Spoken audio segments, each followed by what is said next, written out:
Hello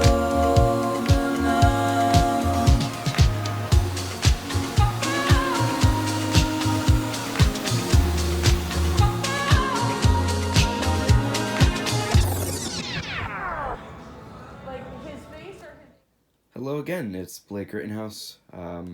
Like I said, I was going to go to another flea market, and I did. I did not get much, but when you've been to enough flea markets, you've kind of seen everything twice over, and you kind of got to be careful with what you buy, because if you keep buying everything that you see and everything that you remotely want, you're going to end up with too much stuff. So to avoid that, I'm only looking for certain things nowadays, but this wasn't one of them. I saw a box of Star Wars books, which you see in front of me. I asked the guy how much he wanted. He said $9. Sure, I'll give you $9 for the box. I didn't really take a look through it. I just have an interest with old Star Wars novels, the ones that are no longer canon, part of the EU. So that's the exciting part. So I picked up the box, walked through it. Didn't really go through the box until I got home. There's some pretty neat stuff in here.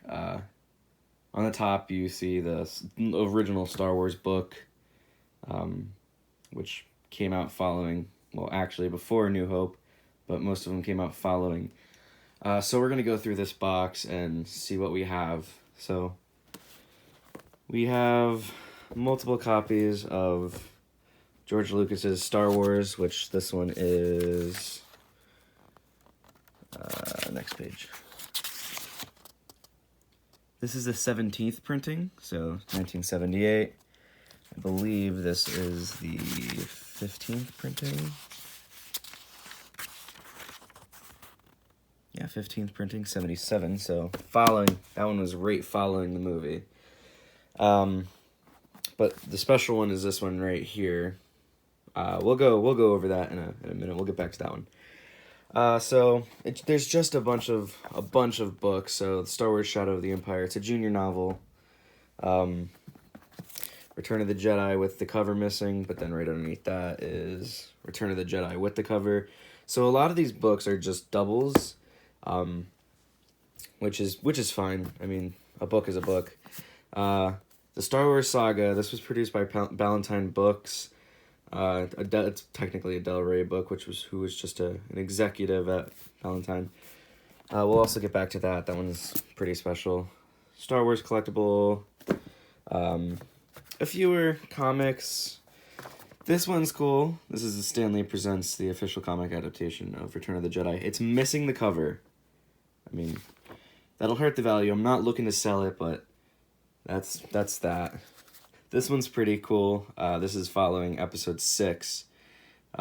This was also another Marvel comic, released in October 1988. I just like the cover. Darth Vader is dead. Long live the new Dark Lord. Nobody knew that everything was going to change. But people they just wanted more and more and more in Star Wars. So that's what they got. And Splinter of the Mind's Eye. This was a follow-up book to the George Lucas Star Wars from the Adventures of Luke Skywalker. This was written by Alan Dean Foster, who actually ghost wrote the Star Wars Adventures of Luke Skywalker. It was put under George Lucas's name. He did the screenplay. This book was based off the screenplay, but, you know.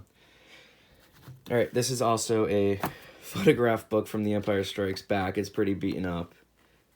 It was obviously a kid's. You can tell when you open it. A bunch of just markings, and whoever owned this book really, I do not think, liked Han Solo. I'm not sure why, but that's just a good look for good old Han Solo. But yeah, it's an interesting book from 1980, so it's an older one, and then just a Scholastic book, scrapbook, just a bunch of the people. All right, so going back to, let's start with the Star Wars saga. So these Del Rey books, these Ballantine Del Rey books aren't particularly valuable. They're a dime a dozen. There's been so many prints that they're not considered rare, they're not considered special. But the Box set. This one is a little bit more special. This one is a little bit more rare, harder to find, just because the box set wasn't very popular in its time. People would go out and buy each of these books for $2, $3 a piece. So the box set was obviously more expensive at the time, but it's also more special to find one with the 3 books in it. Box cover's not bad. You got the Darth Vader in there. Yeah, I mean, it was a pretty special find. It came out in 1983, so just concluding this series, the saga. So that was pretty cool. But the main find is this one. This is probably the best book, definitely the best book. This is where Star Wars all began. It says a novel by George Lucas, Star Wars from Luke Skywalker, from the Adventures of Luke Skywalker. So this book actually this paperback came out 6 months before the first movie. So you have a first edition here, from 1976. Everybody knows that A New Hope, or Star Wars, came out in 1977. So there's a bunch of differences that weren't in the movie. One of the most notable is, instead of a long time ago in a galaxy far, far away, it's just another galaxy, another time. So this one is really, really cool. Came out 6 months before the movie. You got the Ralph McQuarrie cover art. So you don't have the Mark Hamill, Luke Skywalker, Anthony Daniels, C-3PO. You have the original concept art of who they were supposed to be. You also have the Darth Vader. But yeah, this is a very special book, soon to be a spectacular motion picture from 20th Century Fox. I don't think anybody was expecting Star Wars to be as big as it is and grow as large as it did. But like I previously stated, this book was actually ghostwritten. So it's credited to George Lucas, but he just wrote the screenplay.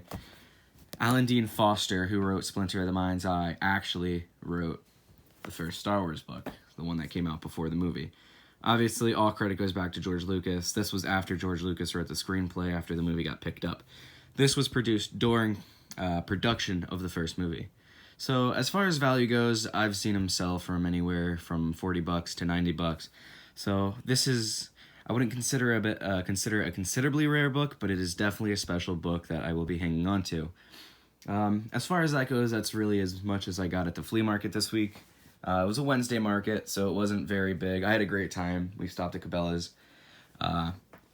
did what we needed to do. But yeah, like I said, I just really don't buy everything. I would have came home with so much more stuff if I knew that I would have a place to put the stuff. But unfortunately, you kind of have to be a little stingy with what you're buying, because you don't want to end up with like a hoarder's collection, and then eventually you're going to have to offload that collection.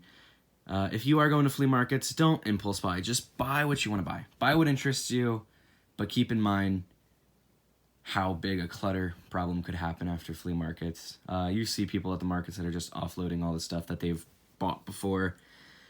I mean, sure, I'm sure they're making a profit off of it, but it's really not worth the trouble it is.